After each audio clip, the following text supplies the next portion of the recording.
I think I'm going to be live again. I'm just going to wait to see people. Yeah, there you go. I'll see if people join us on this one and see what it's like on the sound. Apologies for that one. I've got no idea what happened. I think we could glitch in the matrix on there. But we'll see. We'll start this again. Start a poll. Do you trust a car salesman? That's your opinion. Thank you very much for coming back on. Who's that that's back on? Thank you so much. We're just going to wait for Hi Marie. Thank you so much for joining. We just had a bit of a, I don't know what happened there. There was an absolute glitch in the matrix on that one. So on the last one, I'll just slow this down so we get a bit more. That's better. There. Good evening, Jeff Daniels. Hi, Trish. How are you? Hope you're doing okay. Thank you so much for joining us. Hi, Maria. Thank you so much for joining again. I don't know what happened on there. I think I had a bit of a Tim moment by the sounds of it. It just had a double sound and everything. I couldn't work it out. A bit of a Tim moment by the sound. Is the sound okay? Is the sound okay? Is it all working okay? Hi, Tracy. Hope I can learn something tonight. That's the idea, Mark. That is absolutely the idea. I don't expect many people to be on this live, but what I expect is most probably on catch-up people might watch it again, because if I title it right and just give people the story about the car sales. Thank you, Marie. Do you trust any salesman? Good call, Vinny. Do you know what the answer is? Most probably from there. I do, yeah. Thanks, Mr. B. Hope you're doing okay. Where do we start? Car sales, this is what I was going to say to you before. Car sales, December's most probably the quietest month for car sales whatsoever. And then in car sales, you don't expect to sell many in December. But January tends to be the busiest time of all for car sales. That was my bumper month always in car sales. I will try and get to your questions, by the way, but if I miss them, hi Janet, if I miss them, please just copy and paste them back in again. And let me know if it's an important one, and I'll try and get back to you. I've still got some questions lined up from you as well that people have put in on the community post. This is the live Angry. Thank you very much for joining us. But it's just, it's almost like, how do you explain it? I wanted to just like share the knowledge of what I had of 15, 16 years in the car industry. I started off as a salesman. I didn't know what I wanted to do when I came back into the UK, and I thought, you know what it is? I've got this, I may as well start selling. I started off as a car salesman. It turns out I was half decent in it, and I moved my way up into all the way up into the general manager ranks of it, and then into the regional management as well. And it was only through over the last couple of years people asking me questions about car sales and when to buy cars. When you think about it, it's the second biggest purchase most people are going to make against a house. So your house is number one. Car sales will then be number two, so you purchase a car for number two. Now, what I'm talking about here is I'm talking about private sales. I'm not talking about business sales. I know, Raimundo, you might be around. I know you're in Tenerife at the moment. You're talking about a business purchase. That's something different. I predominantly dealt in private purchases, because that's really where the car sales dealerships work from. I know there's a couple of people on here that's already in car sales. I know, Maria, you were in car sales as well, so you might be able to jump in and explain this as well.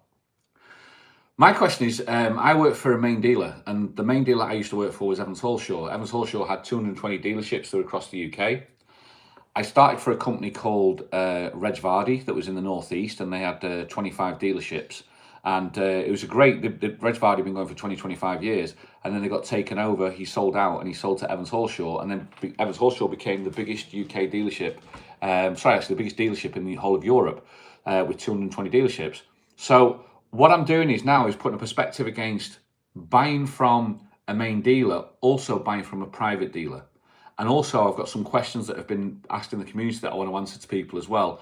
And if you've got any questions down the side, as I said in the chat, stick them in the chat. I have got the chat lined up for me to have a look. So if you've got anything about in there that you want to ask, please by all means let it go. Let me know about it. First things first, whether you use it now or whether you use this in the future, I do believe this information will be relevant. So you work for Red Varden, Evans Halshaw, and then Land Rover. Yes, same sort of lines as me, Maria. This information will be relevant for you because I think it's something that's carried on all the way through. I was back in the UK just only in January, and I visited a couple of car dealerships because my friends work there, and it still seems to be pretty much the same thing going on. And what I thought it was, it's to dispel a myth in essence, but it's also to give you the truth. I've got nothing for me here to hide because I've been out of the trade now for 5 years. So I've got nothing there to like put up my sleeve and go and give you a false answer. It's a question of like, if you've got a question, let me know and I'll give you the honest answer to it as well. What happened was 18 years ago, 18 years ago, I walked into a dealership and became a car salesman. The olden days, I was selling used cars. You've got two categories here that we talk about. You've got used cars and you've got new cars. Both of them you need to keep separate. That's the first things first. In a world that we live in the UK, you have used car customers and then you also have new car customers. Now, you yourself will be in one of those categories. You'll either be a used car client or a new car client. Somebody goes, no, I only ever buy new cars, or no, the used cars is the way I go. I was a used car sales exec 18 years ago. The way it used to work, very simple, is the dealerships used to buy cars in from part exchanges. They used to buy them in from auction houses, not very many from an auction house, to be honest with you. And a majority that used to buy in from was actually from rental companies. Because what you've got to understand is you cannot have a used car market if you don't have a new car market. Because if you don't have a new car market, the used car market's just not there. Makes sense. So what happened was a lot of the manufacturers used to put their new cars into the rental companies for a 6-month period. And then after 6 months, they used to take them back and then sell them into the used car market. So a lot of the nearly new cars that you used to see on the forecourts, like 6-month-old cars, were actually ex-rentals. Now, we used to be able to advertise those as one-owner vehicles, but then I think it was about 7 years ago, that the law changed that we couldn't advertise that as a one-only vehicle, one owner, because with it being a rental car, more than one person's been in there. So the law then changed, and Evans Horshaw fought the law and lost, and therefore now that's why we've got to actually put on there ex-rentals.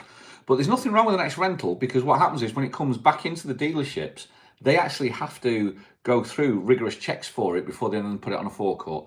But that's also what happens is, a moment a car drives off a forecourt, the first thing it loses is VAT, and its VAT is most probably 20%. So the car will depreciate in value the moment it drives off a forecourt. So in essence, what's happening is the rental companies, they're the ones that are going to be taking the hit. And then in 6 months down the line, they come back in. And that's the reason why the first thing you see is the nearly new cars, you get a massive saving on them. Some of them don't have many mileage, and the conditions tend to be, pretty decent, because they've gone through these checks and they've come back through. I was a Vauxhall I was majority Vauxhall.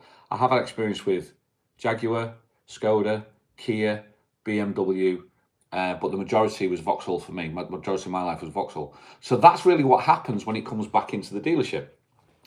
So what happens then is when you walk into a forecourt, and this is what it comes down to. Rental with high mileage, Maria, definitely puts people off. You just got to dance around those ones and try and find the low mileage ones. When you, as a client, thinks I'm going to buy a used car, and you walk onto a forecourt, you will have a budget in your head, and that budget could be anything between. In the Evans Horshaw world, you're most probably looking somewhere between 4,500, maybe up to, it can go up to 15,000. If you want to go anything less than that, then most probably people tend to go to the smaller dealerships, which are the non-franchise dealerships, and then tend to get the smaller, the cars from there. That's a completely different scenario, which I can talk about in a different time. I've got people in that, I've got friends in that arena that can actually, I can explain it and see how it goes. Let's just talk about the main bulk of actually buying from a franchise dealer. The interesting question was, I said, do you actually trust a car salesman?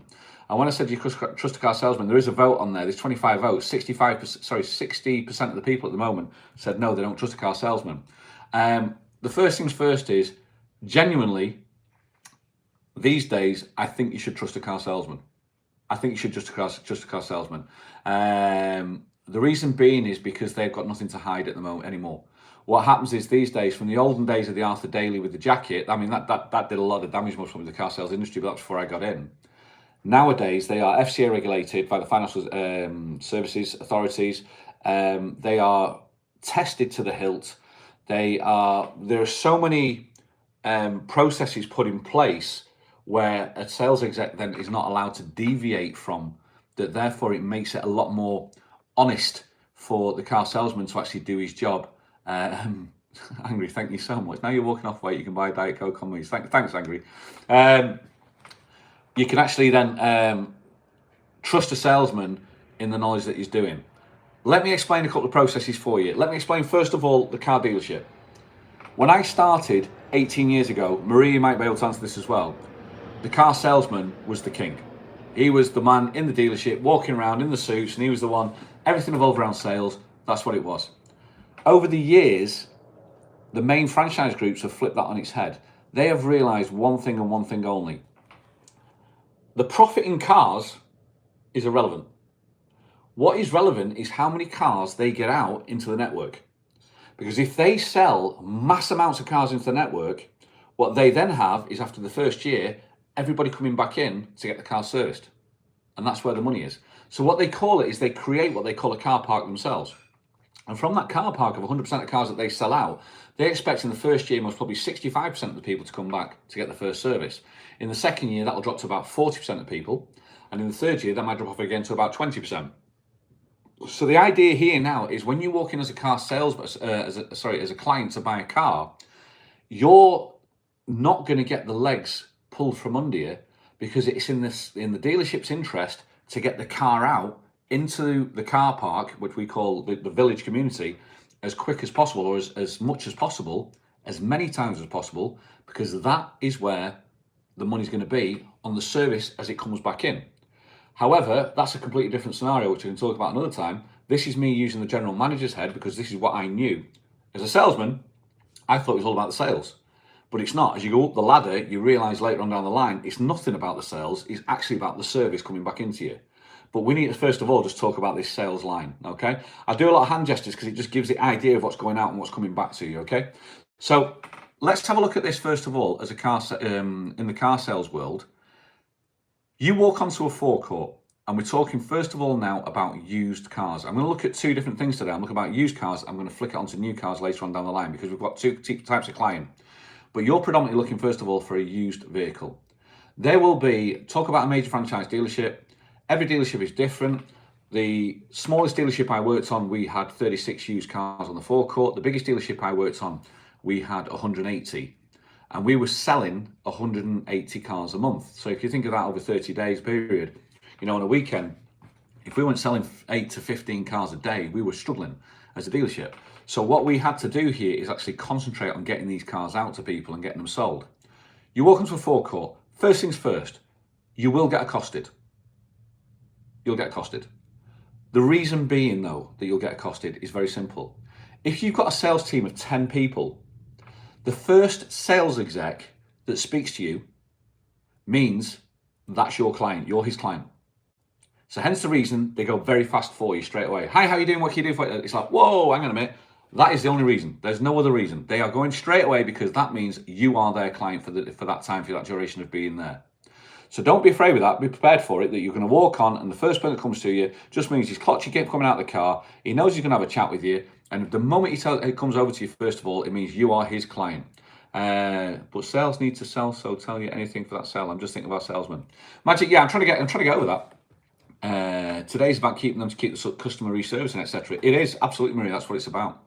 So what happens is, for me, is the reason why I was such a successful salesman was because I was the first to clock people coming onto the forecourt. That's the biggest thing for it. And the moment you come in onto that forecourt, then it's then how you get handled, whether people feel accosted or whether people then feel that they're being treated fairly. And that's the biggest difference. That's actually the art, most probably, of sales, I suppose. And that's what it comes down to from that I found straight away. So, yeah, the dogs are green. You're looking at cars, you found a car on the internet, you're looking at a car, you're seeing the price of a car, you're wondering if that car's the right price, you're wondering if it's the best price. Let me tell you about Evans Halshaw policy. Evans Halshaw run a policy which is called UCM. It's called Used Car Merchandising. Used car merchandising means that on a daily basis, they will actually price check their cars. What I want you to try and imagine is, imagine a supermarket. You go to a supermarket, there's a loaf of bread on the shelf. That loaf of bread costs £1.50. In a week's time, that loaf of bread will be going in the bin. So if they don't sell that loaf of bread within a week, it's in the bin, it's lost profit. So that bread is £1.50. 3 days down the line, that bread is now £1.10. 5 days down the line, that bread is now 80 pence. They've got to get rid of the bread, and they've got to keep turning the bread. A car is exactly the same. What happens with a car is, when a car first turns up on day one, that car is its maximum profit margins. Now, this is the thing about how much profit goes across a car. Years ago, before I start that, let me just mention one thing about profit. Profit is not a dirty word. Profit is needed in the car industry. We need profit to keep the industry going, to pay the staff, to pay the wages, to pay the bills, to pay the the gas, the heating. So profit is needed, but what it comes down to fair profit. But what used to happen was, 18 years ago, we used to get a car in. Let's say we got a car in for £4,000. Day one, that car would be selling for 5,500. We put 1,500 quid across the bonnet in metal. After that, day 7, we drop it down to most probably 1,300 quid profit across the bonnet. Day 14, it'd be £1,000 across it, because we normally have 30 days to try and change and get rid of this car and get it going and turning every time. Maria, I know you say it used to be every month. They actually do it every day. I do it on a daily basis now because the drop's that big. So what they'll do is they'll look at it and price it every single day. Now, this brings me back to one of the questions that Raimundo put down. And he said, biggest problem was that when the back office deal, when you finally get the numbers, the salesperson always has to go to the back office, because if somebody's pushing for more discount, excuse me, I've got a bit of a cold. If somebody's pushing for more discount, the sales exec can't answer that, because it depends how old the car is. Because if the car's in at day 1, then he can't give as much discount as he would if the car's at day 30. Because the car at day 30 has to move on, because it's like bread, as I say, eventually it's going to start costing money. That £4,000 car at one point then will eventually be worth 3,500, and then the dealership's lost money. So that's the reason why the sales exec always walks into the back to say, if somebody's pushing for another deal and saying, can you do this, can you do this, can you do this? And the sales exec says, give me a second, he goes off and checks with his boss. It's because they need to find out what the age of the car is to work out whether it's worthwhile doing it more, or has it hit its limit. And that's really what it comes down to. Now, that used to be how it was about 18 years ago. What happened since then now is, with Evans Halshaw, for instance, UCM policy came into place, which is the used car merchandising. And they launched that across 220 dealerships. And what happened then was we actually got a matrix that we used, a computer program that the car we used to put into the system, and that used to price check that car for us all the time. And that's the reason why in Evans Halshaw on used cars, we used to say, you're not going to find a car cheaper anywhere in a 60-mile radius. And that's the truth. You'd not find one in a cheaper radius of 60 miles. And then when somebody wants more discount, one of the things that we used to say was, look, we will gladly research this price of the car to make sure that this price is the lowest price for you. So when I was selling cars for Evans Halshaw, and when I went up to business manager, sales manager, so I was the man in the back office, I was always confident that our cars on Evans Halshaw are the lowest price in the marketplace. That's the first thing. So should you trust a car salesman? The answer in my eyes at this moment in time is going to be yes, because they are so regulated. They are so, how do you explain? They're so regulated, they're so trained, they've got to have the qualifications, also like government qualifications, that it's moved on so much from where it was, that in my eyes, I think the answer should be yes. I've got nothing to hide, because for me, I'm out of the trade now for like 15 years. I'm out 5 years. The black book, you're talking about the black book, you're talking about glasses guide, you're talking about cap. These days it's irrelevant, because what I've seen since COVID and since lockdown, apparently the price of cars have just gone through the roof. So somebody's bought a car like 5 years ago for 20 grand. That car now a year ago is worth 19. A car now is worth 19 grand. Now that doesn't make sense, but that's now what's happening is supply and demand. That's a completely different story. So the cars are being priced to the market. So main franchise dealer, used cars. I know Evans Halshaw, we will sell the lowest priced cars in the marketplace. Full stop. We know that. Right. How do we get that? That then comes down to the fact of we have our standards when a car comes into us, and we go through the service department of what work is going to be put on and done to that car. Now that work there, again, is another structure. And that depends on dealership to dealership of how much they want to cut a corner or they want to save to maximise their profit margins. I know there's other car dealerships out there that the cars are going to be costing more than the cars that Evans Halshaw charge. However, customers or clientele like yourself will go, I'd rather go to that dealership because I know, for instance, I'm going to get more for me. I'm going to get more service, more for my money, more. The only way I can explain this really is look at Primark and then look at Hugo Boss. They both sell clothes, but why the price is different and the quality is, so it's just a question of like which way do you go with it on which style. If you're looking for a car lower priced than, let's say, £4,000, you'd go to smaller dealerships. I've got friends of mine that are in smaller dealerships. They sell 25 cars a month. They hold a stock of 25 cars. They are very, very personable when it comes to dealing with clientele. For instance, they sold a car to somebody based in Newcastle, sold a car to somebody in Scotland. The car, we call it a pill. The car was no good, because that happens as well. And it's how they then deal with it is the most important thing about it. And they dealt with it really well, and they swapped this person out of it and got back into another car. That was most probably a lot easier transaction to do that than it is with a main dealer, because a main dealer is always protecting their bottom line because they've got to answer to head office. So that's the two different things about the used car market. Okay, that's one thing that I was always thinking about. Right, let's just take a breather. Happy New Year. I brought my beer in. As I said to you before, it's just something I think that most people might get something out of it. So here's the first question: how much can you afford per month? That's a great question, Magic. The reason being is very simple. It's very simple. What happened was there was a transitional period in the car industry. Everybody said 18 years ago, keep the money in the metal. Keep the money in the metal. What that meant was, imagine the car again for £4,000, selling it for £5,500. There is £1,500 in the metal. That money is banked and safe. If somebody wants to finance a car, then there's a little bit of profit that's going to go on there, a little bit, big bit, little bit. But that there is never safe money, because 3 months down the line, they might decide to clear the finance, gone. So the money's still in the metal. However, what's happened over time with the main dealerships, if they've decided, because they want more cars into the market and concentrate on the service coming back in, what they've done is they've depleted the margin in the bonnet and increased the margin in the finance. So what happens now is when a customer quotes onto a forecourt and they says, I'm looking for a new car, they'll go, well, how much can you afford a month?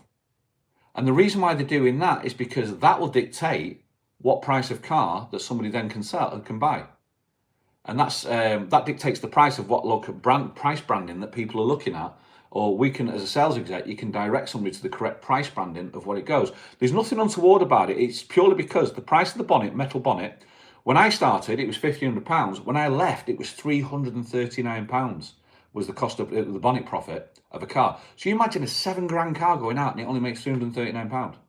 But the money was in the finance. Now, I know that's gone up over the time since COVID because of supply and demand. I don't know exactly how much it is anymore, but I know it's gone up. But this is really what they're concentrating on now. Hence the reason why they said that is how much they want in the metal. I hope that makes a little bit more sense for you when you're looking at it. It brings us on to another one that somebody said, what is best? Let me call it, look, Paul under the UTB, bank loan or PCP? That's a really good one. Personally, let's just first of all look at something else. Let's look at cash and look at finance. Cash and finance. With cash, in the years ago, you're going to put your money into a depreciating asset. So let's say now a car's 10 grand. So you put 10 grand cash in. Within a year, it's worth 7, and within 2 years, it's worth 5.5. So you're putting your cash into a depreciating asset. That's the first thing. Nobody says, everybody recommends it's never worthwhile putting something into a depreciating asset. It depends how people's mentality look at car buying, okay? Personally, when I was in the UK, I would look at a car purchase or my car purchases as the same way I'd look at Sky, my telephone, anything to do like a rental price. Whereas my Sky monthly, I used to pay Sky, the TV monthly, my phone used to pay monthly, my car used to pay monthly. On that occasion then, I'd never pay cash, I'd always just pay finance, just put it down, it's like a rental. And if you can see it as a rental, then you can do it and it works. Now this is down to the consumer, not down to me. It's whether you want to see it as a rental or you want to see it as a purchase thing that you own. So for me, in the UK, to me, I would always say, go down the finance route. Now, finance, you get a car for 10 grand, you borrow 10 grand. Then along came PCP. Now, PCP is a very, very simple thing. The dealership says, how many miles are you going to do a year? I could do 10,000 miles a year.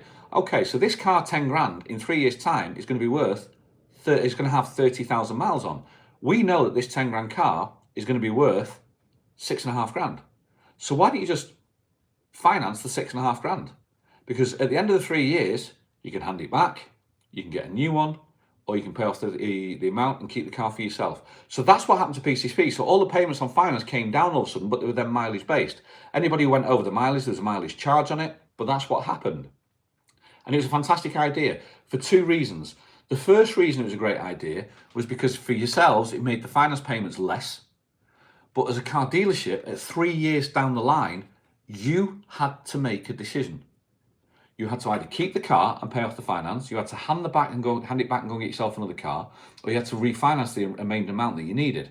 So it's irrelevant. You had to come back into the dealership to make that decision. The moment you came back into the dealership, you were sat in front of somebody like myself, and that person then could actually discuss your options. And normally what happens is, we just rolled you into another car. So what happens is, when we were selling cars, we weren't considering selling you one car, we were actually thinking about getting you maybe for your next three at that moment you walk in. Because once you're on that PCP trail, you tend to stay on it because you're happy with the car, happy with the service, etc. And then you tend to stay on it. So that really is the reason why PCP works against buying a car for cash. Now there's something different here. I now live in Tenerife, and my car, you might have seen it, I've got a Hyundai i30. I bought mine, it's a one owner car, it had 4 years old, only had 40,000 kilometers on it, 6, 12, 8, 24,000 miles, one owner. I bought that for cash. Now the reason why I bought that for cash, I spent €7,500 on it, I bought it for cash, and the reason being is because I know here in Tenerife, 5, 6 years, 7 years down the line, that price will still hold because of the second-hand price market over here. So I still think I'll get most probably about £5,000 for that car. So therefore, in essence, my cost of driving is going to be nowhere near as much as the cost of driving for you guys, for instance, back in the UK. If I was in the UK, I'd get a car on finance due to the fact of the way the market just is, like, not the volatility of the market, whereas over here, it seems to be pretty fast over the last 20, 30 years that I've experienced. And that's the reason why people pay cash or people pay finance. I've got a car in the UK, and it sounds decadent, but I've got a car in the UK. When I left, I bought a little Peugeot 107, and I bought it for £2,500, and I paid cash for that, because that thing there now just sits back in the UK, saves me on car hire when I come back to the UK, because I come back or when Shelley goes back. And that sort of price is a different market. That price there is a cash price buyer for me. A couple of things. Number one, I'd steer clear of private buyers. And the reason why I'd steer clear of private buyers is because you don't know if they actually own the car or if the car's actually still owned by a finance house or the car's owned by a bank. Plus, you normally tend to buy somebody else's problem. That's always the reason, tends to be 80% of the reason why people tend to sell it. It tends to be somebody else's problem. Whereas when you go to a car dealership, you've always got some comeback. You've got your consumer credits, your customer rights that you've got on there as well. Right. I've talked for a long time. I'm going to have a quick look in the chat and see what's going on. We've got 55 people on. Thank you so much for joining. As I said, I don't really expect this to be a big one for people. I expect it maybe down the line. I thought about doing a vlog for this, and there was no way I could do a vlog and actually get all these answers across in a way I wanted to. That's the reason why I thought I'd do a live on it. Let's have a look. The price of your cars are today higher in value than they have ever been. It's true, Maria. It really is, and it's a price and demand thing. I sold a car last May for 550 quid more than I bought it for nearly 2.5 years earlier. Purely down to COVID, Angry. No other reason. You can't. The supply chain stopped, and because the supply chain stopped, hence the reason why the price of everything went up in the car market. That was really all it was. Let's have a look. I would trust a car salesman in the main dealership more than the service department. Always trying a way to get money out of you. I'm going to do a separate one on service department, Mr. B. The reason being is because when I was a general manager, I actually had to look over everything. I had to look over sales, service, parts, and body shop. So I've got experience in all of them. So I'm going to do that. And that's a completely separate animal, that one is. We've had cars for over 30 years. I would say we have 15k in profit sitting on future cars, if you know what I mean. I know what you mean, Magic, yeah. The cars are going up in price because of world shortage of semiconductors. Yeah, there's a shortage of something, Paul, without a shadow of a doubt. In sales, it's important to have room for negotiation on price and finance plans to make it easier. And Evans Horshaw took that completely out of the market when I was working for them. Those days literally were gone because what they were doing is they were pricing them at the lowest price. If they could go any lower, it means that they were not pricing at the lowest price, and we were in breach of what we called our UCM, which is our used car merchandising. We'd have people coming on site checking for us as well, so head office would come down to make sure we're doing that. When you're in a dealership of 220 car dealerships, it was important that they actually, we kept the same state. It's like supermarkets. No, how do you explain it? It's like John Lewis across the whole of the country. It had to be universal across. Hence the reason why for us that happened. What happened was, hence the reason why I used to say, look, I will re-research the car because I will make sure that you are the lowest price within a 60-mile radius. But what happens if the price goes up? Do I put the price up? And that was my cheeky little thing. But it took a long time for people to come to equate to that fact that you couldn't walk in and try and knock money off the car. A couple of things you can always try and do: get a set of mats, full tank of fuel. You can always do these little things to try and get 6 months tax to try and get the deal. What I would tell you is, Raymundo mentioned about the man in the back office, which was always me. If I ever came out and sat down to you and said, look, rather than telling you what I can't do, let me tell you what I can do, which is a great posh word of saying no, it means you've hit your limit, you've hit your baseline limit, which means you've got the best. You have extrapolated the most out of the car dealership. You've got the price of the car.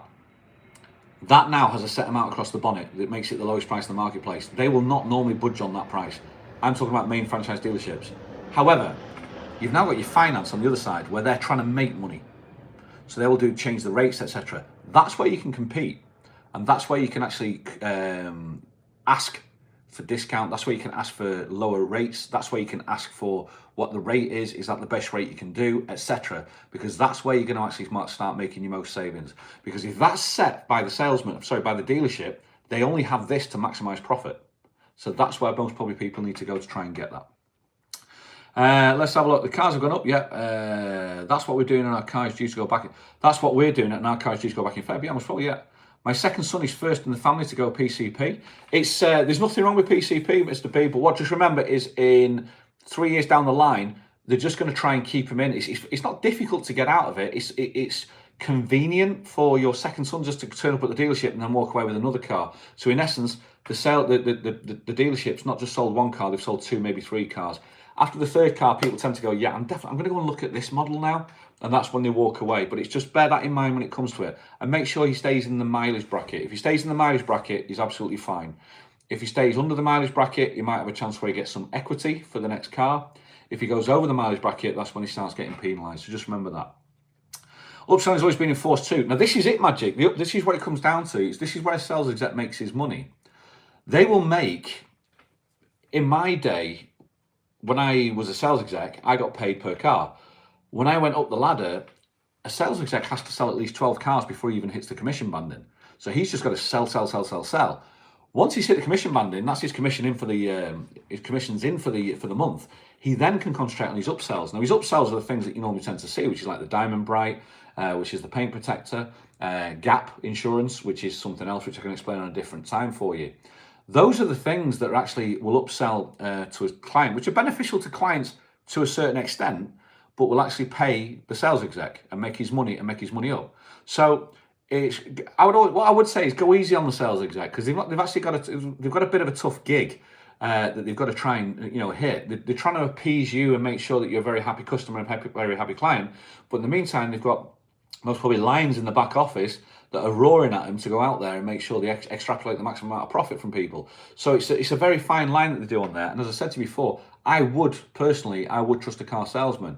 But what I would do is, with this information, hopefully, that I'm giving you, when you go to buy a vehicle, you've got a little bit more information, a little bit more insight into what's needed that will help you. Forearmed is forewarned, really, I suppose.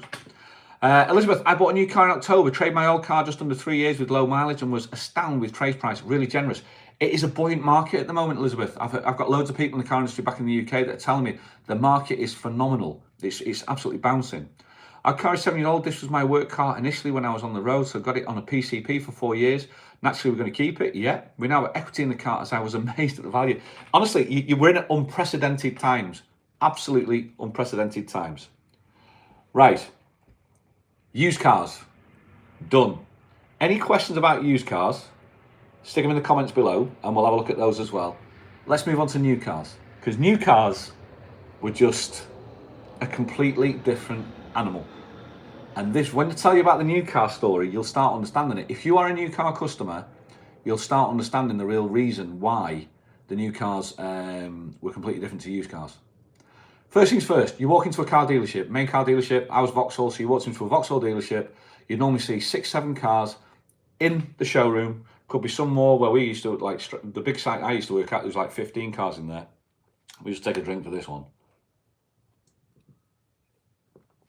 What's the first thing you see when you walk around the new cars? The first thing you see when you walk around the new cars, no prices. There's never, ever, ever any prices on them. What's that all about? And that is where, for me, when I first started, that for me is where the biggest distrust came from in the car industry, was that why is there no prices on these cars? They'll give you a monthly payment from £189 a month all the way up, but what there'll be is there'll never be a price on that car saying this car costs this X amount of money, from this amount of money, but never this amount of money. Mark Harrison says, why is January the busiest month? You think people will be tightening their belts after Christmas? The reason being, Mark, is a lot of people get promised for Christmas, we'll get you a car. You know, Merry Christmas, we're going to go and get you a car. After Christmas gone, we'll go and have a look for it. January sales, we do a lot of advertising in there, and hence the reason why it becomes one of the busiest months. We were selling, as a sales exec, I was doing maybe 35 cars in January, whereas I'd average normally around about 28 to 30, so I was always ahead in January. So that's the biggest reason why. So what's the story about a new car? Right, this is where it gets really good. You've got to stick with us on this one. Imagine a Vauxhall dealership that I used to work in. Imagine you've got different sizes of dealerships. You've got small dealerships, you've got large dealerships. I started off in the small dealership.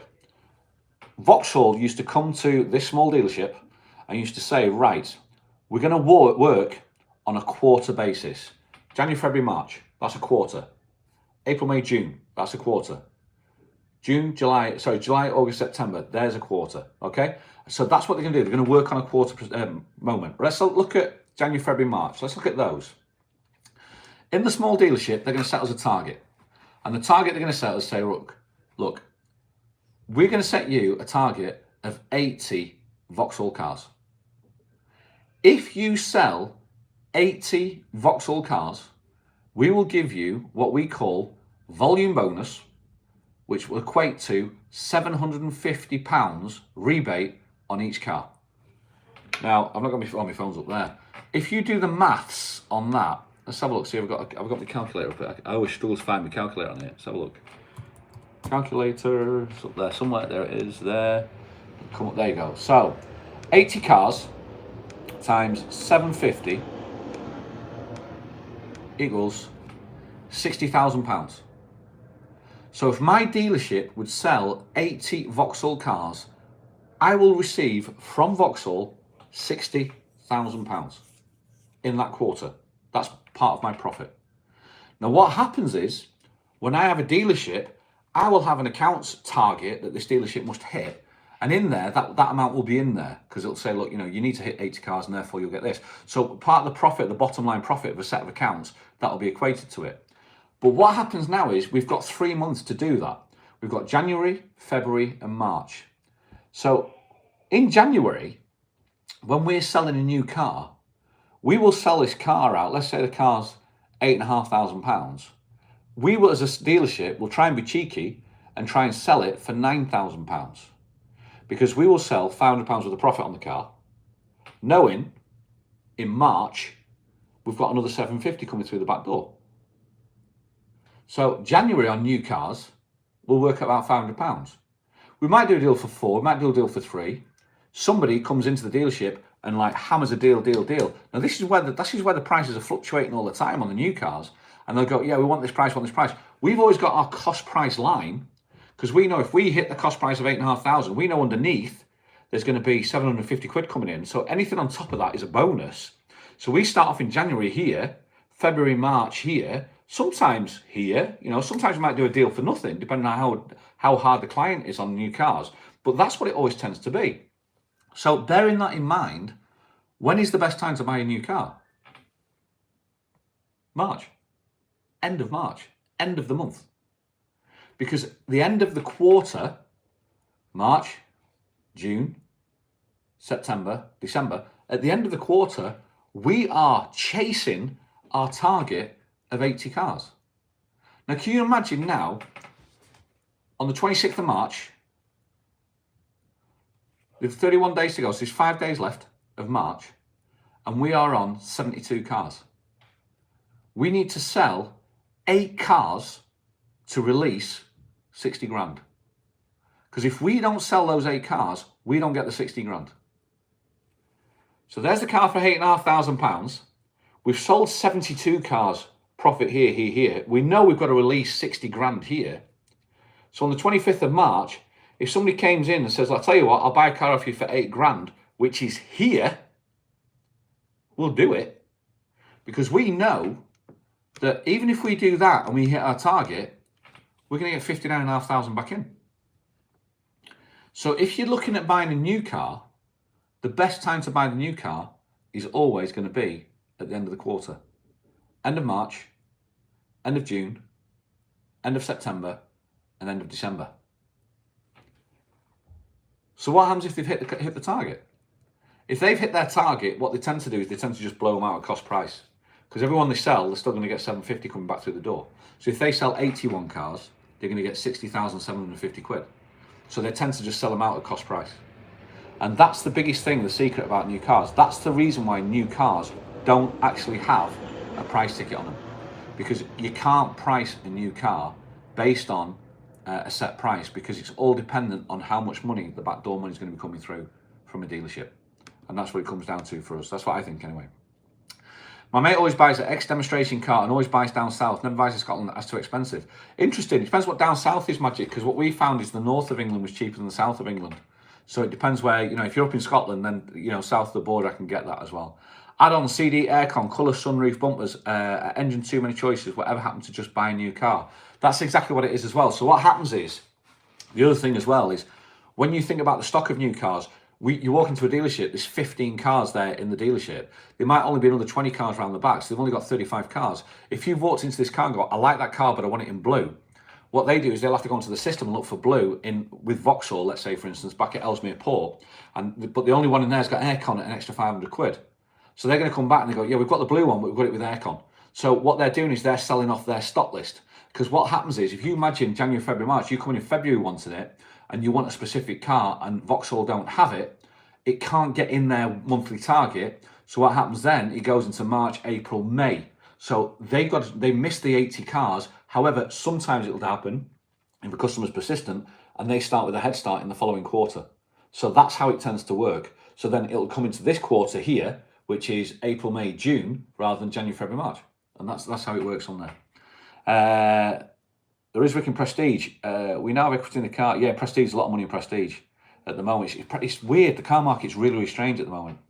Let's have a look. Anything? Chat's gone a bit quiet on here at the moment. We've got 43 people watching. Are we still on? Let's have a look. Yeah, we seem to be still on, which is good. A couple of questions. Let me just move this out of the way.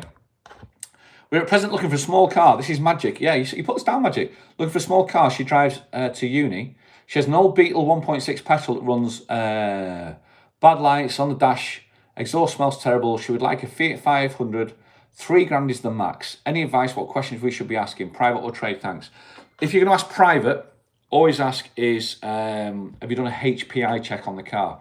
HPI check means, if you can have proof of a HPI check, it means that the car's not owned by the bank or by any finance house. So if I, as Joe Bloggs, sell you with a Fiat 500 and I stop paying my finance house, the finance house will come and find the car and take the car back, so they could take the car off you. You've already paid £3,000 to Joe Bloggs and they've just took your car off you. Whereas a HPI check shows the car's HPI free, which shows it's free of finance, free of theft, free of everything, mileage discrepancies.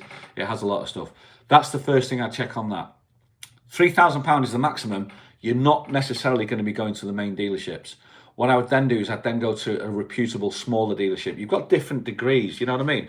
We used to call the worst ones, we used to call them curbside motors. So you can imagine me out the front, I've got 5 cars out the front of my house and I'm just selling them off the curb. Curbside, they're the worst. Just stay away from them. They're what's called doorstepping. They're just making a couple of quid.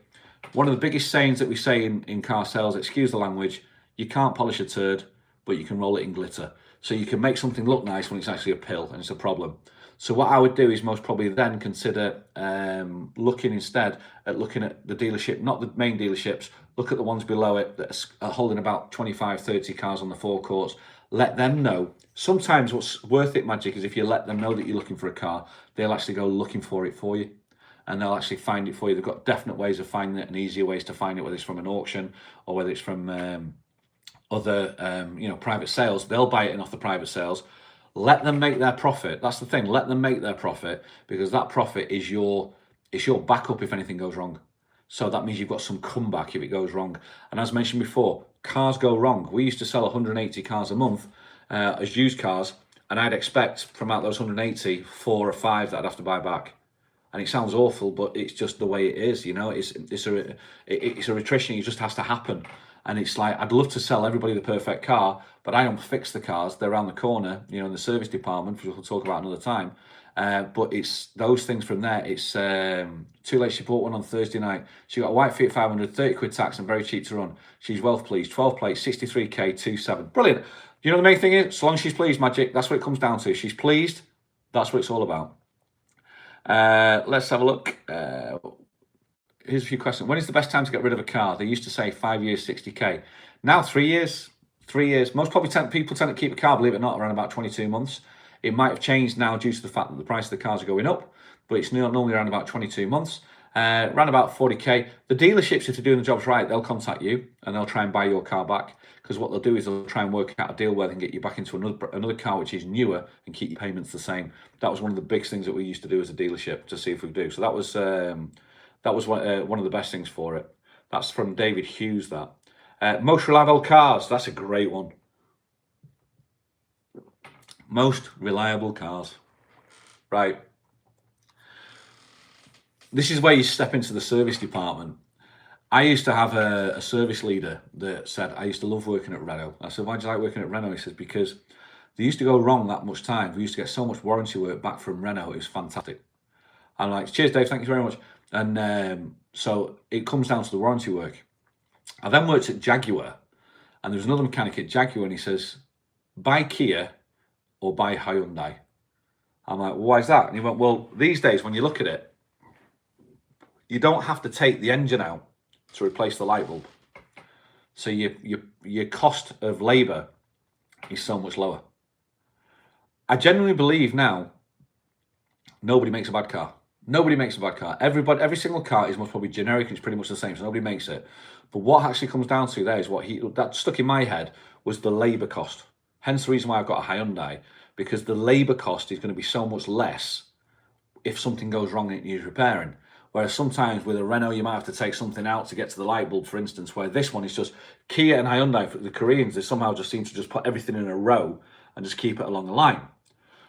What happens is you have the i40, yeah, David, I've got the i30, I'm over the moon. What happens is with some cars, if you tend to buy, for instance, a Volkswagen, you might be a Volkswagen owner. If you are, it's absolutely fine. What will happen, or a Honda, for instance, they're two good examples. If you own a Honda or a Volkswagen, you will tend to buy another Honda or a Volkswagen. And the reason being is because the label of Volkswagen is more valuable to other Volkswagen owners than it is to main dealer owners of Vauxhall, Ford, Nissan. So what happens then is once you get into that bracket, you tend to stay in that bracket because you'll never be satisfied with the price that you get from the run-of-the-mill dealers. So just be aware of that when you buy, like for instance, a Honda or the Volkswagen or Skoda, because they tend to stay in that bracket then. And there's nothing wrong with that. That's absolutely fine. But what happens is to change then to different brands later on down the line, it becomes harder because your price of your value of your car from a Volkswagen to another Volkswagen is a lot higher than it is from a Volkswagen, let's say, to a Ford or to a Nissan. So that's what it comes down to. So let's see from there. That was one of the other ones. Excuse me. I'm still coming down with a cold on it. I've still got another one picking up again. It would be great to know the state of new and used car markets in Tenerife, as they are making it easier now to drive over there by changing the driver's license law for people wanting to come over for longer periods on nomadic visas. If you bring a car over in Tenerife, you can drive it for about 6 months, and then you've got to change the plates. by law. You've got to change the plates, and you've got the income tax. This is the reason why the second-hand car market in Tenerife is so high, because it costs too much to bring a car onto the island due to the import tax on it. So the used car market is literally through the roof. What I found when I bought my car is I went to the English dealerships, and within 5 minutes I went, yeah, there's no way I'm buying a car off you lot. All they've done is they're just exploiting the fact. So they're buying the old cars and they're just selling them for an absolute fortune. When you actually go to the Canarian dealerships and find out if they speak English and put the time in, you'll actually start getting a reasonable price for your car. Hence the reason why I thought I got a reasonable price for mine. Nissan Note 2010 bought for 1,600, ran 12 months past MOT, came up with misfire, 300 clean injectors and running, fine bargain. Nissan Notes are a great car. I had one. I drove one. I used to work for Nissan. And I'd rather have a Nissan Note over a Qashqai. There was more room in the Note than there is in the Qashqai. But that's just personal stuff. Really, you're talking about personal things about cars. Guys, what I wanted to do is, this is the first one really. It's just a feeler to put out there. It's a Just Rick channel, so it's something completely different. I wanted to put the feeler out there of information about cars just to see what people, gauge it and see if there's there. There's loads more information that I've got. But it was just, I don't want to, paralysis through analysis, it's called. I didn't want to blow people away about it. I just wanted to give you a little bit of an idea. I would definitely say, I'm just looking at the poll now. Let's have a quick look, see what the poll says. 49 votes, 41% says yes, they trust the salesman, and 59% says no. Change your views, trust the salesman. They are not bad people. They're not bad people, and they are controlled more than you think, without a shadow of a doubt. Let's have a look, Maria. It's per car bottles, wellness on targets. Very true, Maria, yeah. There's so many little things that go into it and put into it, but Marie, you're fully on the ball. You know exactly. Once you're in the car industry, you never leave it. You know what it you know what the story is. You know what goes about it. And hopefully, Marie, you can put in the comments that everything I've said is most probably true as well, so you can see and vouch for it. Just an example, Rick. Several years ago, Vauxhall main dealer quoted me £2,000 for a clutch and flywheel change. Local garage 795, same GM parts. I'm going to talk about servicing a different time, Colin, because that is a different one. And that's a completely different kettle of fish as well. And I don't want to blow many people away with it. But it's a very interesting one as well, because I come from the sales background, but I made it up to general manager and I overlooked the service department. One of the best quotes I ever heard was, there was a girl she sold an Astra VXR, and the car went out. 2 weeks later, the car came back with issues, and this customer was shouting at the girl. And the girl turned around and said, listen, honey, she went, I sell the dreams. They fix the nightmares. And I always remember that. And it's like they sometimes get a raw deal as well, but we need to talk about that on a completely different basis, because it is a different story. But that's most probably what the story, that's the easiest way to an analogy of it, let's put it that way. You think cars have went up in price? Do you have Lemsits, Rick, as they are worth 10 times the real price? You can't get them over here. See, I'm coming down with it again, man. Is this the inception of Just Rick's FHM? Most probably angry, yeah, hope so. Hope you enjoyed it. Serviced by the dealer or a small local garage. Very good. Do you know what it is? Personally, I know I had lads that worked for me in the main dealership, and they went off and started their own garage, and I would take my car to them because I know the personal touch gets more. But that's a different story. That's another. I think we're going to need to do another one about the servicing. Got to admit, when buying old cars, you have to know what you're looking at to get professional help. Definitely, Flying Trucker. It's a great forum, could go on and on, but need to go to Cafe Solo in El Camisón for a gin and tonic. I don't blame you, Raymondo. You go and enjoy it. Guys, I'll keep it to about an hour. I just want to say thank you so much. I hope you've enjoyed it. If you like it, stick a like up for me. If you want to share it to a different channel, as always.